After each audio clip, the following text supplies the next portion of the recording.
Bueno, este video es para dar explicación al sensor de humedad capacitivo. Mi nombre es Daniel Londoño de la Universidad Uniminuto. Empezamos con la clasificación del sensor. El sensor tenemos en cuenta de que tenemos tres tipos de sensores de humedad: el resistivo, el capacitivo y el integrado.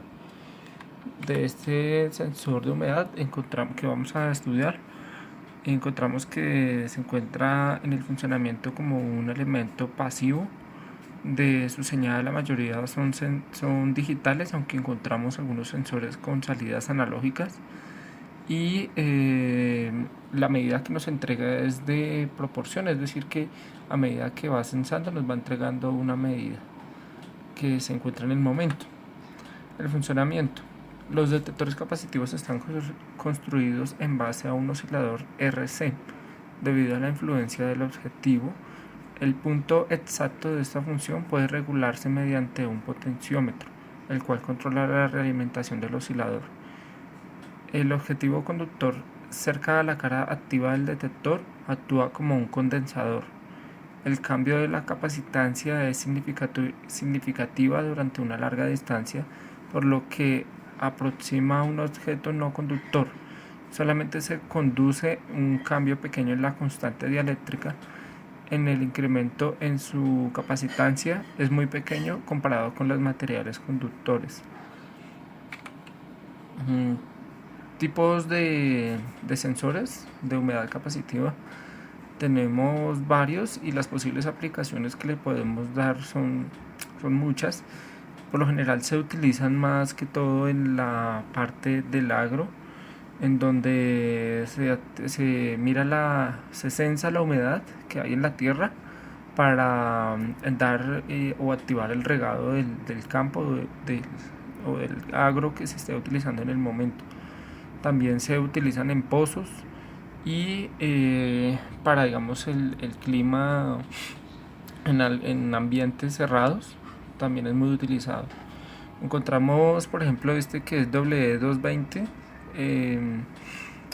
La humedad y la temperatura están disponibles con sondas. Es un dispositivo que tiene para ubicarse en alguna pared, y las sondas se pueden quitar o poner, se le pueden modificar y se puede calibrar, ¿sí? Este es, por lo menos el W220 es utilizado más que todo para los pozos. Se puede calibrar tanto como el dispositivo como las ondas por aparte. Este es el dispositivo que se utiliza para dar las medidas. Tenemos también el HIH 4000. Este es un sensor que nos da un mucho más pequeño para unas medidas, digamos, ya más en espacios cerrados. También dice en la página directa del vendedor que también se puede utilizar en situaciones médicas y de refrigeración, etcétera.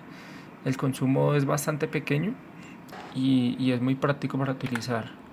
Esta es la hoja de datos del sensor. Ahí, como podemos encontrar, tenemos a qué voltaje funciona, con qué frecuencia, las medidas que nos puede entregar, desde qué temperaturas, y el margen de error también nos lo muestra. También tenemos el HC201 de este sensor. También nos entrega una aproximación lineal. Es posible que el margen de error es muy pequeño, es del más o menos 2%. Y también venden una versión que es con unos plásticos adicionales para su fácil funcionamiento o montaje o colocación. Esta es la hoja de datos del sensor, y también podemos ver las características del mismo. Por este lado vemos la forma que tiene el sensor y el otro pues es el mismo, pero pues que tiene unos plásticos adicionales. Acá vemos que como una explicación de cómo funciona el sensor en su forma interna y cómo se desarrolló. Son muy utilizados en la industria. Son fáciles en su producción y bajo costo. La fidelidad del sensor es muy alta. Se puede confiar en las medidas que nos entrega. El principio el cual se basa este tipo de sensores es en el cambio que sufre la capacidad de un condensador al variar la constante dieléctrica del mismo. Si se utiliza una mezcla gaseosa como el dieléctrico entre las placas del condensador, el valor de este estará determinado por... Vamos a sacarlo acá. Esta es la fórmula que va a definir el cálculo, ¿cierto? De tomar la medida para el sensor. Entonces decimos que C es el valor de la capacidad, la E de Euler es la permeabilidad del dieléctrico, esa es la constante dieléctrica, la A es el área de las placas del condensador y la D es la distancia entre las placas del condensador. Bueno, entonces continuemos. Una molécula de agua, pues acá da como una explicación de cómo es que este sensor funciona. Una molécula de agua está compuesta por dos átomos de hidrógeno y un oxígeno. Los átomos de hidrógeno se encuentran unidos al oxígeno a través de un anclaje covalente, el que produce al compartir un electrón. Sin embargo, lo anterior ocurre en forma desequilibrada geométricamente hablando, lo cual se traduce en una molécula de agua que tenga una disposición neta de sus cargas, similar a la de un dipolo eléctrico. La figura que podemos ver ahí es como la representación del átomo.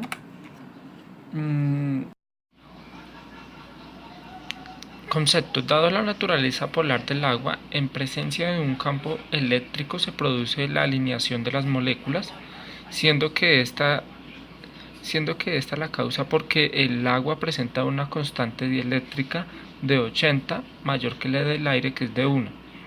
Luego, si se utiliza como dieléctrico una mezcla gaseosa que contenga vapor de agua, el vapor del condensador va a variar dependiendo de la cantidad de moléculas de agua que estén presentes entre las placas. En consecuencia, basta medir o convertir el campo de capacitancia al otro tipo de variable eléctrica más fácil de manejar. Lo anterior se puede lograr con un puente de Wheatstone de condensadores o un circuito resonante, o también utilizar un condensador como componente de un oscilador estable que varía una frecuencia de acuerdo al cambio del condensador. La implementación de este sensor puede tener varias formas, ya sea con placas cilíndricas, concéntricas o placas rectangulares paralelas. También se puede emplear una automatización industrial de sensores de humedad, el higroscopio, para aumentar la concentración de agua entre las placas. En la figura 13, que es la que estamos presenciando, podemos apreciar un esquema de su posible construcción o de cómo podría ir conformado. Entonces tenemos básicamente el funcionamiento interno de un condensador y las dos láminas o las dos placas que tenemos dentro.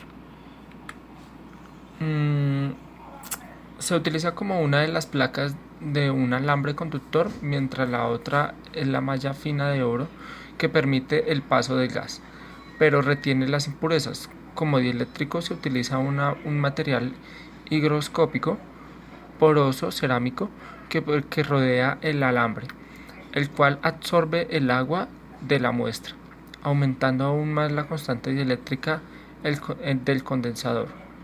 En proporción a la HR existente, las relaciones entre las variables físicas que son consideradas en este sensor se aprecian en la figura 14, que es la que estamos presenciando. Entramos en el material higroscópico luego el condensador y el puente de Whiston. Conviene limpiar el sensor periódicamente con fin de no obstruir la circulación de aire a través del manto y por ende no alterar la medición.